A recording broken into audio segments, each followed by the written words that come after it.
Subscribe करें शेखावाटी उत्कर्ष classes को और बेल आइकन पर क्लिक करें ताकि लेटेस्ट वीडियो अपडेट आपको तुरंत मिल सके।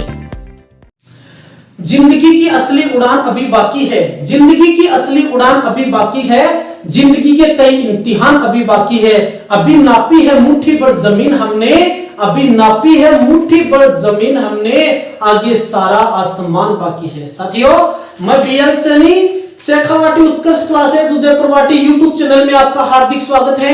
हमें संविधान पढ़ रहे थे और संविधान में हमने संविधान सभा, पिछली वीडियो में हमने संविधान सभा पढ़ ली थी और संविधान सभा की हमने सारे फैक्ट पढ़ लिए थे कि संविधान सभा की सबसे पहले मांग किसने की विश्व में, यह विचार किसने रखा, संविधान सभा का निर्माण किस योजना के, सारी बातें हमने कंप्लीट पढ़ ली थी। अभी संविधान सभा के कुछ छोटे छोटे फैक्ट और बच गए हैं, वो आपको बताऊंगा मैं आज ही। और भारतीय संविधान की बात करेंगे कि भारत का संविधान कैसे बना था, कितने शब्द थे, कितने रुपये लगे थे, इसमें कितने दिन बहस हुई थी, ये सारी की सारी बातें हम आज पढ़ेंगे। एक छोटी सी रिक्वेस्ट है साथियों कि आप वीडियो को अंत तक देखा करो। आप अंत तक देखोगे तभी आपको पता चलेगा कि वास्तव में इस संविधान में कितने गहराई से पढ़ रहे हैं। तो आप वीडियो को अंत तक पढ़ा करो। हमें अब शुरू करते हैं भारत का संविधान। तो समझ रहे हैं इसको, संविधान है। संविधान से क्वेश्चन आप समझना।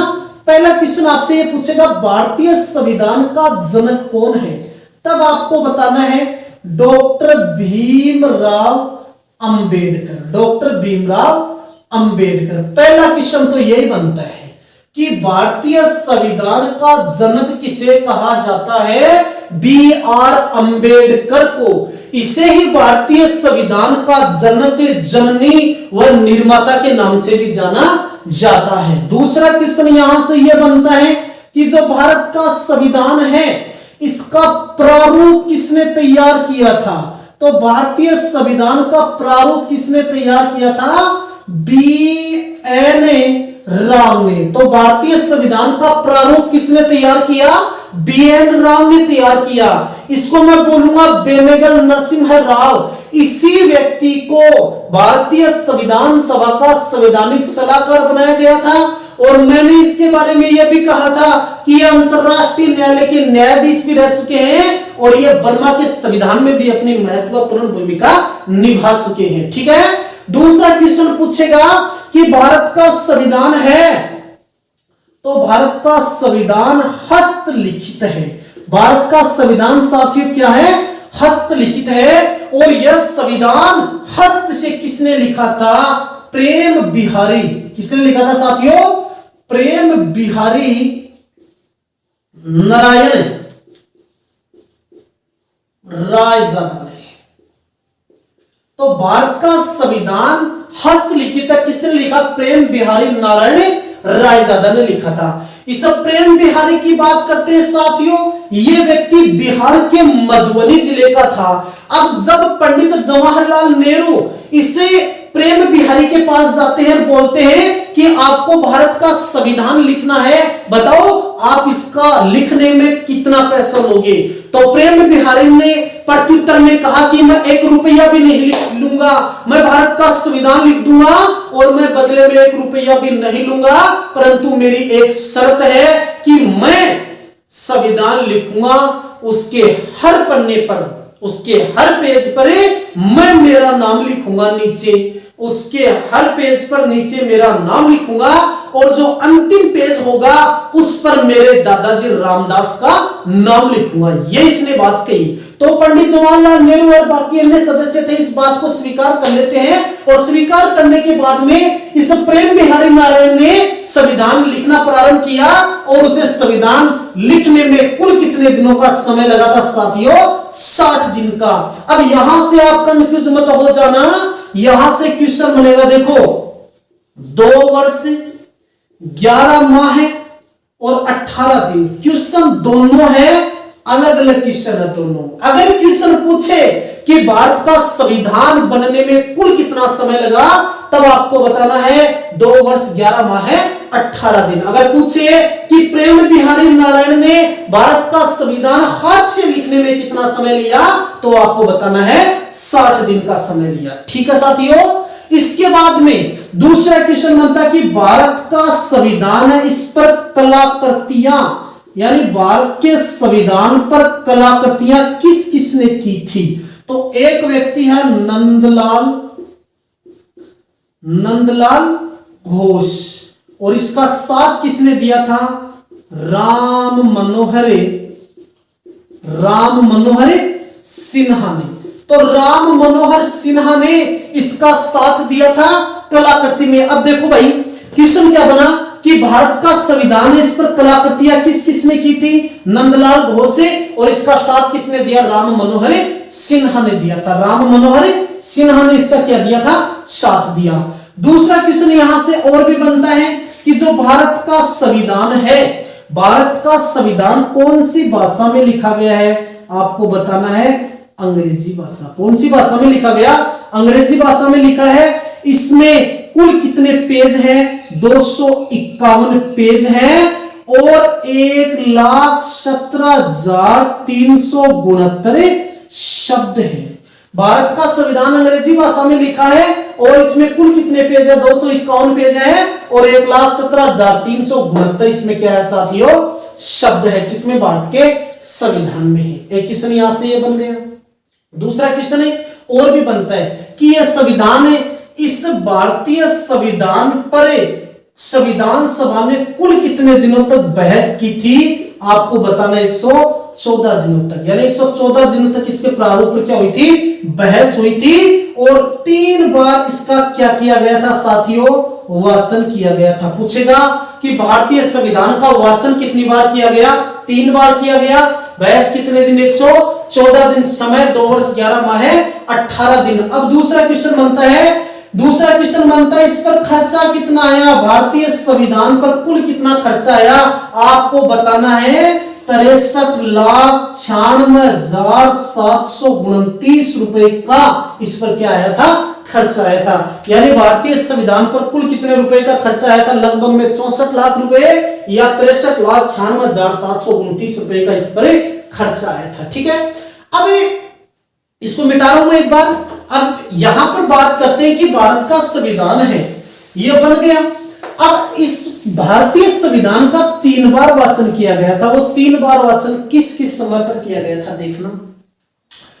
तो भारतीय संविधान का आपने पढ़ा कि इसका वाचन कुल कितनी बार हुआ? 3 बार वाचन किया गया। तो इसका पहली बार वाचन कब हुआ? दूसरी बार वाचन कब हुआ? तीसरी बार वाचन कब हुआ? तो पहली बार देखो 4 नवंबर 1948 से लेकर के 9 नवंबर 1948 ईस्वी तक इसका पहली बार वाचन किया गया। इसका दूसरी बार वाचन कब किया गया?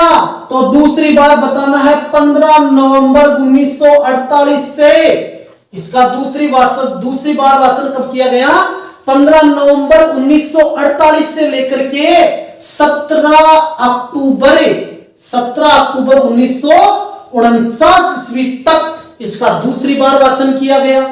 इसका तीसरी बार वाचन कब किया? तो 14 नवंबर 1949 से लेकर के 26 नवंबर 1949 ईस्वी तक इसका अंतिम बार वाचन किया गया था। तो साथियों ये संविधान का है वाचन। तो वाचन कितनी बार किया गया? 3 बार वाचन किया गया। अब दूसरा क्वेश्चन बनता है कि भारतीय संविधान सभा ने प्रथम अधिवक्ता किसे बनाया था? तो संविधान सभा ने प्रथम अधिवक्ता किसे बनाया? आपको बताना है डॉक्टर सर्वपल्ली राधाकृष्णन। क्या बताना है? सर्वपल्ली राधाकृष्णन। तो ये भारतीय संविधान सभा के पहले क्या थे? अधिवक्ता थे। ठीक है, दूसरा क्वेश्चन यहां से और बनेगा कि भारत का संविधान है, ये भारत का संविधान कब बनकर तैयार हुआ था? अब भारत के संविधान को बनने की बात करेंगे कि कब बनकर तैयार हुआ था। तो देखना भारत का संविधान है, ये भारत का संविधान 26 नवंबर 1949 ईस्वी को यह बनकर तैयार हुआ था। क्या हो गया था ये? पूर्ण रूप से बनकर तैयार हो गए। पूर्ण रूप से बनकर क्या हो गया है? तैयार हो गया। और इसी दिन संविधान सभा ने इसे क्या कर लिया? स्वीकृत कर लिया, या इसी दिन भारत का संविधान आत्मार्पित किया जाता है। किस तारीख को? 26 नवंबर 1949 ईस्वी को। अब दोस्तों 26 नवंबर 1949 ईस्वी को भारत का संविधान पूर्ण रूप से लागू न होकर के आंशिक रूप से लागू हुआ था। पूछेगा कि भारत का संविधान आंशिक रूप से लागू कब हुआ? 26 नवंबर 1949 को। आप कहोगे इस दिन आंशिक रूप से लागू क्यों हुआ? क्योंकि इस दिन कुल मिलाकर के 16 अनुच्छेद, इस दिन कुल 16 अनुच्छेद क्या किए गए थे? लागू किए गए थे। इस दिन कुल कितने अनुच्छेद लागू किए गए? 16 अनुच्छेद लागू किए गए थे। वो 16 अनुच्छेद कौन कौन से देखना? 5, 6, 7, 8, 9, 60, 324। 5, 6, 7, 8, 9, 60, 324, 366, 367, 379, 80, यहां पर लिख दू 388, 391, 392, 393 और 394। 1, 2, 3, 4, 5, 6, 7, 8, 9, 10, 11, 12, 13, 14, 15 और 16। तो ये जो अनुच्छेद है ये इसी दिन लागू कर दिए। किस दिन? 26 नवंबर 1949। इसलिए इस दिन भारत का संविधान आंशिक रूप से लागू हुआ था। अब देखो ये अनुच्छेद लागू हो गया, इस दिन बनकर तैयार हुआ। तो 26 नवंबर को पहले भारत में विधि दिवस मनाया जाता था। यानी पहले भारत में विधि दिवस कब मनाया जाता था? तो विधि दिवस पहले 26 नवंबर को मनाया जाता था, सभी को मालूम है। फिर आपको मालूम है सन 2015 ईस्वी में डॉक्टर भीमराव अंबेडकर की 125वीं जयंती आती है। यानी डॉक्टर भीमराव अंबेडकर की 125वीं जयंती के उपलक्ष्य में कहा जाता है कि 26 नवंबर को संविधान दिवस के रूप में मनाया गया है। अब क्वेश्चन बनेगा कि भारतीय संविधान दिवस कब मनाया जाता है? 26 नवंबर 1949 को। यह कब से मनाना प्रारंभ किया? 2015 से। पहले क्या मनाया जाता है? इस दिन विधि दिवस मनाया जाता था। यहां पर 26 नवंबर की छोटी सी बात कंप्लीट हो जाती है। ठीक है साथियों। अब भारत का संविधान आंशिक रूप से तो चलो साथियों लागू हो गया, तो भारत का संविधान क्या पूर्ण रूप से भी लागू होगा? तो भारत का संविधान, अब हम किस ये बात करेंगे पूर्ण रूप से लागू होने की बात। अब देखो भारत का संविधान 26 जनवरी 1950 ईस्वी को पूर्ण रूप से क्या हो जाता है? लागू हो जाता है। यानी भारत का संविधान पूर्ण रूप से लागू कब हुआ? 26 जनवरी 1950 ईस्वी को। दोस्तों ये 26 तारीख की बात करूं मैं, 26 जनवरी 1930 ईस्वी में देश का पहला स्वाधीनता दिवस मनाया गया था। यानी देश का पहला स्वाधीनता दिवस कब मनाया गया था? 26 जनवरी 1930 ईस्वी को मनाया गया था। अब देखो यहां तक तो बात क्या हो जाती है? कंप्लीट हो जाती है। ठीक है। दूसरी बात, अब भारत का जो संविधान है इससे छोटी सी बात और करते हैं। देखो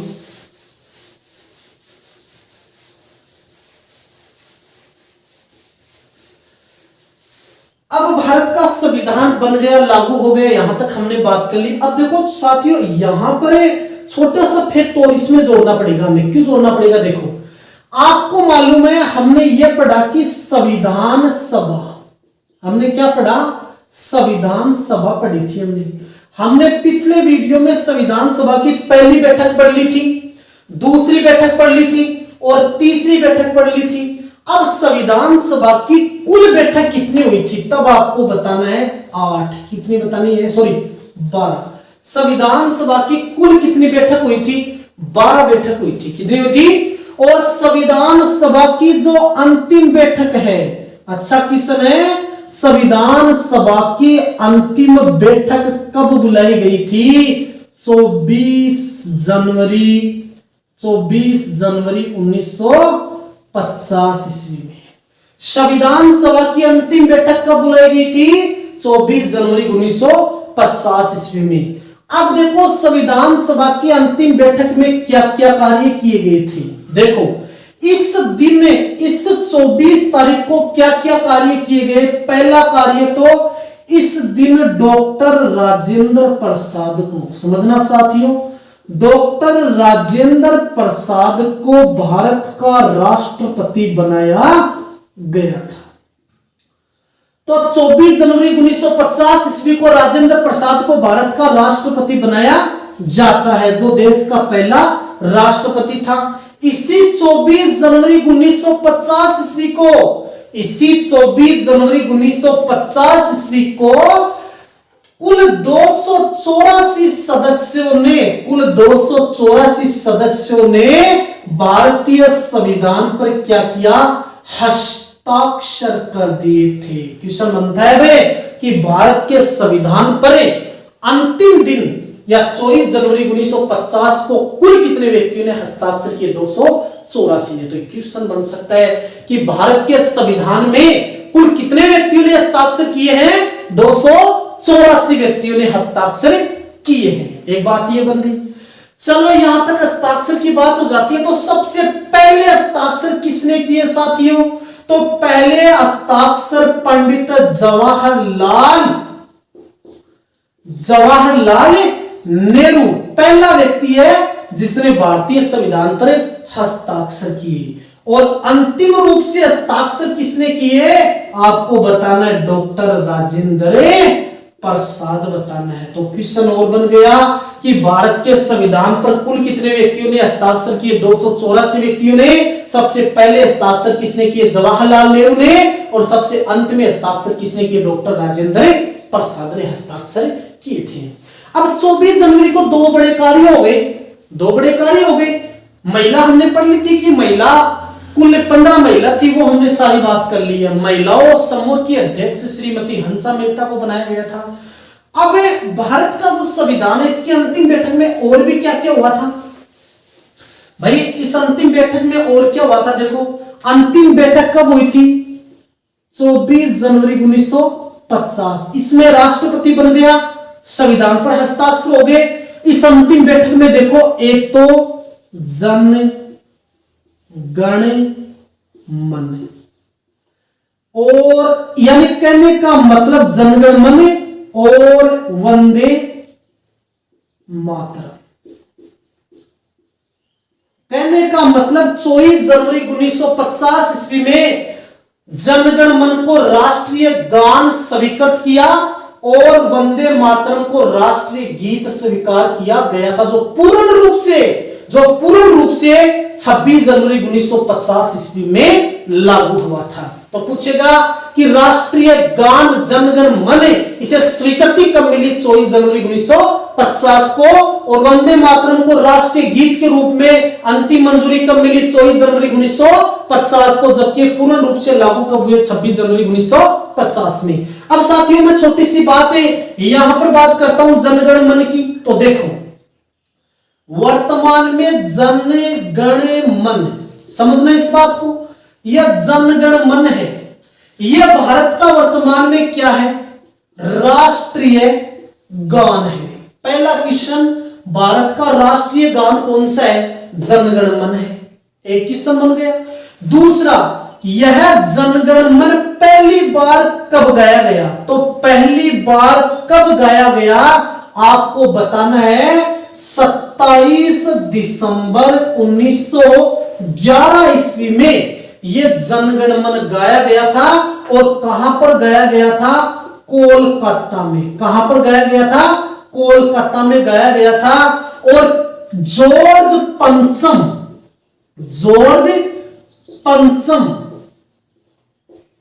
इसके सम्मान में गाया गया था, यानी इसके सम्मान में गाया गया था। और उस समय कांग्रेस पार्टी का कौन सा अधिवेशन चल रहा था? कलकत्ता अधिवेशन चल रहा था। और इसकी अध्यक्षता कौन कर रहा था? पंडित या बिशन नारायण दत्त। बिशन नारायण दत्त इसकी अध्यक्षता कर रहा था। मैं फिर से बोल रहा हूं, जन गण मन को पहली बार कब गाया गया? 27 दिसंबर 1911 में। कांग्रेस के कौन से अधिवेशन में? कोलकाता अधिवेशन में। किसके सम्मान में गाया गया? जॉर्ज पंचम के सम्मान में गाया गया। उस समय कांग्रेस पार्टी की अध्यक्षता कौन कर रहा था? बिशन नारायण दत्त कर रहा था। दूसरा क्वेश्चन बनता है कि जन गण मन किसने लिखा था? तो साथियों आपको बताना, रविंद्रनाथ टैगोर, इसे गुरुदेव भी कहा जाता है। तो रविंद्रनाथ टैगोर था इस व्यक्ति ने जनगण मन लिखा था। और किसने लिखा था? अपनी पुस्तक है जिसका नाम है गीतांजलि। तो गीतांजलि पुस्तक में यानी यह रविंद्रनाथ टैगोर ने लिखा था जनगण मन है। और किस भाषा में लिखा था? बांग्ला भाषा में। किस भाषा में? बांग्ला भाषा में। तो क्वेश्चन बन सकता है कि राष्ट्रगान प्रारंभ में कौन सी भाषा में था? बांग्ला भाषा में। किसने लिखा? रविंद्रनाथ टैगोर ने। यह कौन सी पुस्तक से लिया गया है? गीतांजलि पुस्तक से लिया गया है। अब दूसरी बात, यह तो बांग्ला भाषा में था, तो इसी जनगण मन को 24 जनवरी 1950 ईस्वी को यह तो संविधान में अपना लिया है, परंतु इसी जनगण मन को पहली बार सन 1919 ईस्वी में इसी Rabindranath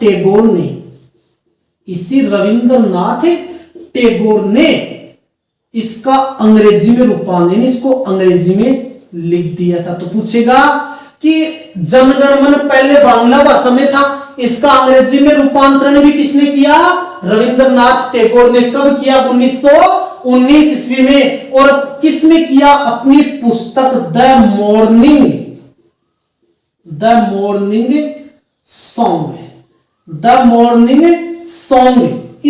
morning song of India, इस पुस्तक में रविंद्रनाथ टैगोर ने इसका अंग्रेजी में क्या कर दिया था? रूपांतरण कर दिया था। किसका कर दिया था साथियों?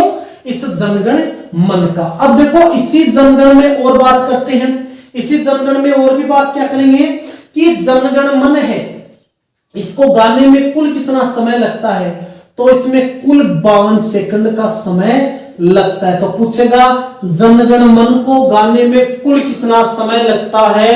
52 सेकंड का समय लगता है। जबकि इसे संक्षिप्त में गाने में कितना समय लगता है?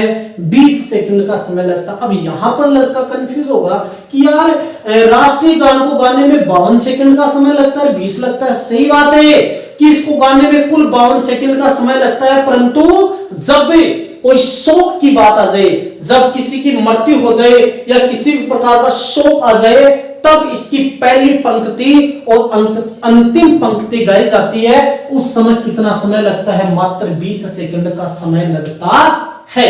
यह कौन सा है? हमारा जनगण मन राष्ट्रीय गान है। साथियों मैं रविंद्रनाथ टैगोर की बात करता हूं। रविंद्रनाथ टैगोर को सन 1913 ईस्वी में उसकी पुस्तक गीतांजलि के उपलक्ष्य में साहित्य के क्षेत्र में नोबेल पुरस्कार दिया गया था। तो पूछेगा एशिया का वह भारत का पहला व्यक्ति कौन है जिसे साहित्य के क्षेत्र में नोबेल पुरस्कार दिया गया था? रविंद्रनाथ टैगोर है। और कब दिया गया था? 1913 ईस्वी में। किस पुस्तक के उपलक्ष्य में? उसकी गीतांजलि पुस्तक के उपलक्ष्य में। यहां पर गीतांजलि को लेकर कंफ्यूज मत हो जाना। गीता माता पुस्तक तो महात्मा गांधी की है, गीता रहस्य बाल गंगाधर तिलक की है, और गीतांजलि रविंद्रनाथ टैगोर की। भागवत गीता वेदव्यास की है। भागवत गीता वेदव्यास, गीतांजलि रविंद्रनाथ टैगोर, गीता माता महात्मा गांधी और गीता रहस्य बाल गंगाधर तिलक की है। ठीक है, अब यहां तक तो हमने इसकी बात कर ली, किसकी? जनगण मन की। साथियों हमें इस राष्ट्रीय गान की बात कर ली, तो हमें राष्ट्रीय गीत की भी साथ की साथ बात कर लेते हैं। तो देखो कि राष्ट्रीय गीत हमारा कौन सा है? वंदे मातरम। इसकी भी बात करते हैं। वंदे मातरम वर्तमान में भारत का क्या साथियों? राष्ट्रीय गीत है। तो इसको पहली बार कब गाया गया? तो इसको पहली बार 1896 ईस्वी में गाया, और इसको गाया गया वही बात कांग्रेस के कोलकाता, कौन से? वही कांग्रेस के कोलकाता अधिवेशन में गाया गया था, जिसकी अध्यक्षता कौन कर रहा था? रहीमतुल्ला सयानी। रहीमतुल्ला सयानी 1896 ईस्वी में कांग्रेस पार्टी की कलकत्ता में अध्यक्षता कर रहा था। उसी समय वंदे मातरम को पहली बार किसने गाया? रविंद्रनाथ। फिर से रविंद्रनाथ आ गए साथियों। तो रविंद्रनाथ टैगोर ने इसी 1896 ईस्वी में वंदे मातरम को पहली बार कोलकाता अधिवेशन में गाया था। ठीक है। दूसरा क्वेश्चन बनता है कि वंदे मातरम किसने लिखा? तो वंदे मातरम लिखा किसने? तो आपको बताना बंकिम चंद्र चटर्जी। तो वंदे मातरम किसने लिखा? बंकिम चंद्र चटर्जी ने लिखा। कौन से किताब में लिखा? अपने आनंद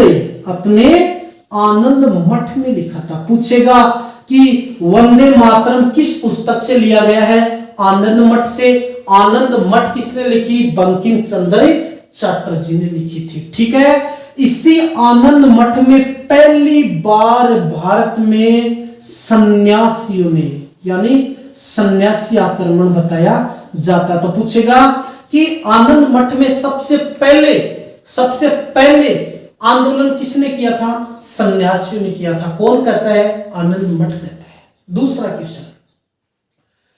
दूसरा क्वेश्चन यहां से बनता है कि वंदे मातरम इसको 24 जनवरी 1950 ईस्वी में राष्ट्रीय गीत के रूप में स्वीकारा, और इसे 26 जनवरी 1950 ईस्वी में पूर्ण रूप से लागू कर दिया गया था। वंदे मातरम को गाने में कुल कितना समय लगते हैं? 65 सेकंड का या 1 मिनट 5 सेकंड का समय लगता है। किसको? वंदे मातरम को।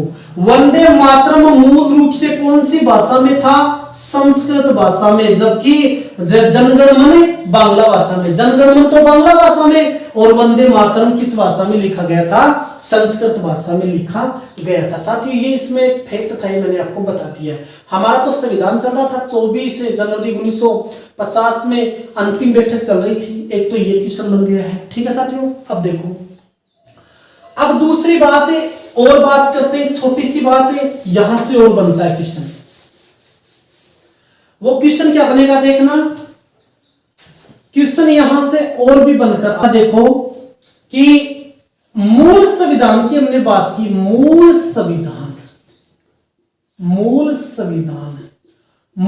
संविधान में साथियों एक बात ध्यान रखना, मूल संविधान में 395 तो अनुच्छेद थे, 8 इसमें अनुसूचियां थी। 8 इसमें सूचियां थी। 8 इसमें अनुसूचियां थी, और 22 इसमें क्या थे? भाग थे साथियों। मूल संविधान में कहा जाता है कि 395 तो अनुच्छेद थे, 8 अनुसूचियां थी, 22 भाग थे, और एक इसमें क्या थी? प्रस्तावना थी साथियों। क्या थी? प्रस्तावना थी। परंतु संपूर्ण संविधान लागू होने के बाद में प्रस्तावना को लागू किया गया था। दूसरी बात, ये तो मूल संविधान की बात है, और वर्तमान संविधान में आपको मालूम है कितने अनुच्छेद हो गए? 464 तो क्या हो गए? अनुच्छेद हो गए। 464 तो वर्तमान में अनुच्छेद है, 12 वर्तमान में क्या है? अनुसूची है। क्या है? सूचियां हैं, और 25 वर्तमान में क्या है? भाग है। साथियों वर्तमान संविधान में 25 भाग, 12 अनुसूचियां, 464 अनुच्छेद है। मूल संविधान में 395 अनुच्छेद, 8 अनुसूचियां, 12 भाग, एक प्रस्तावना थी, और वर्तमान में प्रस्तावना तो है ही। अब देखो, इस प्रस्तावना को सबसे अंत में लागू किया जाता है। साथियों यहां तक हमने बात कर ली। राष्ट्रीय ध्वज की बात भी हो गई, राष्ट्रीय ध्वज की बात आगे करेंगे, प्रतीक चिन्ह की बात करेंगे। फिलहाल इसको यहीं पर समाप्त करते हैं, और अगले वीडियो में हमें फिर से बात करेंगे। ठीक है।